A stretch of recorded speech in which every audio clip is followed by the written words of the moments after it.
Hello दोस्तों, नीलकमल recipe में आपका स्वागत है। आज मैं कुछ ऐसी अनोखी टिप्स एंड ट्रिक्स लेकर आई हूँ जिसको करके आप पाएंगे कि आपके घर का काम बहुत ही आसान तरीके से हो जाएगा और आपको लगेगा कि ये ट्रिक्स हमें पहले किसी ने क्यों नहीं बताई। बहुत ही मनोरंजक जो देसी जुगाड़ है जिसको करके आप अपने घर के काम को बहुत ही आसानी से कर सकते हैं और बहुत ही उपयोगी टिप्स हैं। तो आप पाएंगे कि आपको कितना आराम मिलेगा घर के कामों से। तो इन टिप्स को आप ज़रूर करिएगा, ये बहुत ही उपयोगी टिप्स हैं। तो चलिए मैं सबसे पहले अपनी पहली टिप्स की तरफ चलती हूँ जो कि मैंने बहुत ही अच्छे तरीके से बनाई है। आप इसको ज़रूर पसंद कीजिएगा। तो ये हैं मेरे उबले हुए चावल और ये हैं मेरी बिंदियाँ।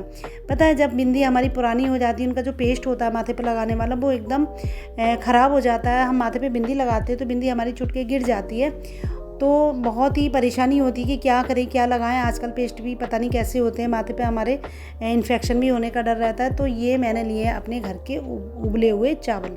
हर किसी के घर में चावल बनता है। तो चावल मैंने एक प्लेट में 3 से 4 चावल लिए, उसको ज़रा सा मैंने बिंदी पर लगाया। देखिए, इसके हल्का सा लगा के और इस तरह से मैंने जो है बिंदी को अपने हाथ पे चिपका के दिखाया। तो देखिए कि इतने अच्छे से ये बिंदी चिपक जाएगी, तो आपकी बिंदी बिल्कुल छूटेगी ना। तो इस तरह से मैंने ये जो भी मेरी ये ख़राब बिंदियाँ थी, मैंने ऐसे हल्का सा, जैसा हम हल्का सा गम लगाते हैं, ऐसे बहुत मामूली सा मैंने लगाया है।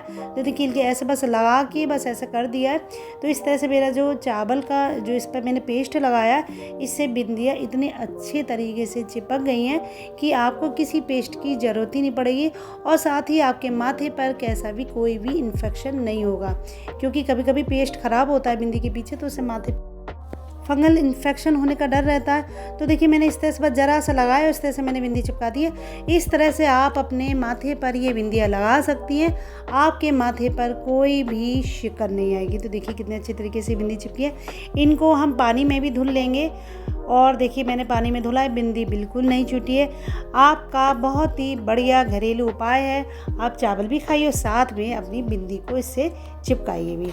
मेरा अगला जो ट्रिक है वो बहुत ही उपयोगी है। ये है हमारी दाल। हम अक्सर दाल बनाते हैं, सबके घर में दाल बनती है, और जब हम दाल उबलने लगते हैं, दाल उबालते हैं, उसके बाद हम उसमें छौंक लगाते हैं। तो जब हम दाल बनाते हैं तो सबसे पहले हम दाल डालते हैं, उसमें पानी डालते हैं, फिर हल्दी डालते हैं और फिर नमक डालते हैं, फिर दाल बनने रख देते हैं। जब हम दाल बनने रखते हैं तो जब हमारी दाल में सीटी आती है, मतलब हमारे कुकर में जब सीटी आती है, तो जो दाल का पानी है चारों तरफ ढक्कन के फैल जाता है और जो हमारी स्लिप है किचन की और जो दीवारें हैं वो एकदम गंदी हो जाती हैं। तो मैं ऐसा उपाय बताऊंगी कि आप अपनी दाल जब बनने रखेंगी तो आपकी दाल में से कोई भी छींट बाहर नहीं आएगी पानी की। तो देखिए मैंने इसमें डाला है आधा चम्मच देसी घी। आप कोई भी तेल डाल सकती हैं, जो भी आप इस्तेमाल करती हो, चाहे रिफाइंड यूज़ करती हो, चाहे कोई भी तेल यूज़ करती हूँ, आप उसको दाल में डाल दीजिएगा। और देखिए ये है मेरा कुकर का ढक्कन। अब मैं दाल को बनने गैस पर रख दूँगी। तो देखिए मैंने दाल बनने रख दी।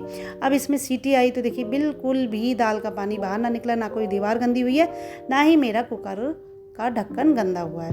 अब मैं चलती हूँ अगली ट्रिक की तरफ। ये है हमारा आटा लगाने का तरीका। हम जब आटा लगाते हैं, हमारी जो परात है एकदम चिपक जाती है, चारों तरफ आटा चिपक जाता है, बड़ी परेशानी होती है कि आटा कैसे लगाए। तो मैं ऐसा उपाय बताऊंगी, आपका आटा परात पर बिल्कुल भी नहीं चिपकेगा। तो इसके लिए मैंने लिया आधा चम्मच देसी घी। कोई भी तेल या रिफाइंड जो आप इस्तेमाल करती हैं वो आप इस्तेमाल कर सकती हैं। तो देखिए मैंने ये देसी घी परात पर इस तरह से चारों तरफ लगा दिया है, देखिए इस तरह से। और लगाने के बाद अब हम इसमें आटा गूंदेंगे। तो देखिए मैंने इसमें आटा डाला है और देखिए हम इस तरह से, जैसा हम आटा लगाते हैं वैसे ही हम इसमें आटा लगाएंगे। तो देखिए कितने अच्छे तरीके से आटा गूंदेगा और हमारी परात में बिल्कुल भी आटा नहीं चिपकेगा। भाई हर घर में रोटियां बनती हैं, पराठे बनते हैं, हर लेडीज़ आटा लगाती है, तो रोज़ का हमारा काम है। तो इस तरह से हम आटा लगाएंगे तो हमारी जो परात है बिल्कुल भी नहीं चिपकेगी और जो हमारी रोटी और जो पराठे बनाते हैं वो एकदम सॉफ्ट बनेंगे, क्योंकि उसमें हल्का सा घी भी इस्तेमाल हो जाएगा। तो देखिए मैंने इस तरह से आटा लगाया तो मेरी परात जो है बिल्कुल भी नहीं चिपकी है और एकदम साफ़ सुथरी परात है, बिल्कुल चमक रही है जैसे हमने अभी बिल्कुल धुल के रखी है। तो इसी तरह से आप ये वाली ट्रिक इस्तेमाल कीजिएगा। बहुत ही उपयोगी उपाय है ये, आपके बहुत ही काम में आने वाला है, क्योंकि ये हमारा रोज़ का काम है, हमें रोज़ ही आटा लगाना है। तो इस तरह से आप आटा लगाएंगे तो आपकी परात एकदम साफ़ सुथरी और चमकदार मिलेगी। आप इसके बाद चलते हैं हम अपने अगले टिप्स की तरफ। ये है हमारी आटा छानने की छलनी और ये है हमारी थाली।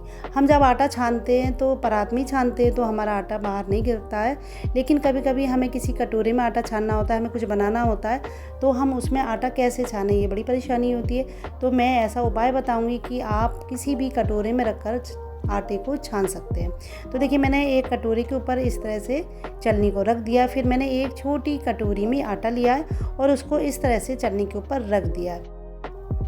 और देखिए इस तरह से हम आटे को छानेंगे। तो देखिए मैंने इस तरह से कटोरी को हिलाया, तो जो आटा है वो हमारा छन कर कटोरे में इकट्ठा होना शुरू हो गया। तो देखिए मैंने इस तरह से पूरा आटा छान लिया है। मेरा आटा जो है कटोरे के बाहर बिल्कुल भी नहीं गिरा है।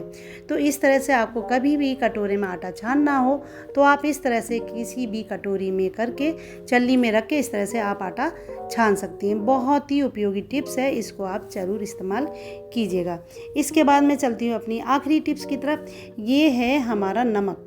इस समय बरसात का सीज़न है, नमक बहुत सील जाता है, गीला गीला हो जाता है। जो डिब्बे की जो किनारियाँ होती है उसमें भी गीला गीला होकर नमक जो है चिपक जाता है। तो मैं ऐसा उपाय बताऊंगी कि आपका नमक बिल्कुल भी नहीं सीलेगा और साथ ही ये ना डिब्बे की दीवार पर चिपकेगा।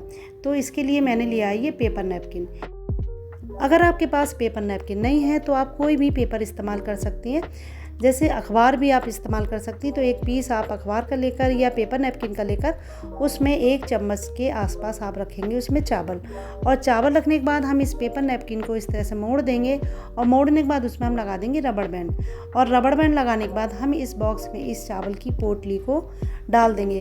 तो इस तरह से डालने से जो हमारा नमक है वो बिल्कुल भी नहीं सीलेगा और ना ही इस डिब्बे की दीवार पर वो चिपकेगा, क्योंकि बरसात के सीज़न में एकदम गीला गीला नमक हो जाता है और जब भी हम इसको निकालते हैं तो बहुत ही चिपका हुआ मिलता है। तो आपका जो नमक है बिल्कुल भी नहीं सीलेगा।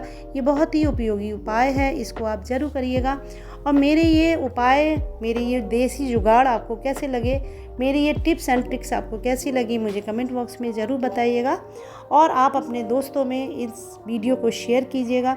अगर आपने मेरे चैनल को सब्सक्राइब नहीं किया है तो प्लीज़ सब्सक्राइब ज़रूर कीजिएगा। मिलते हैं अगले देसी जुगाड़ के साथ अगली वीडियो में। तब तक के लिए bye bye, have a nice day, thank you very much, bye.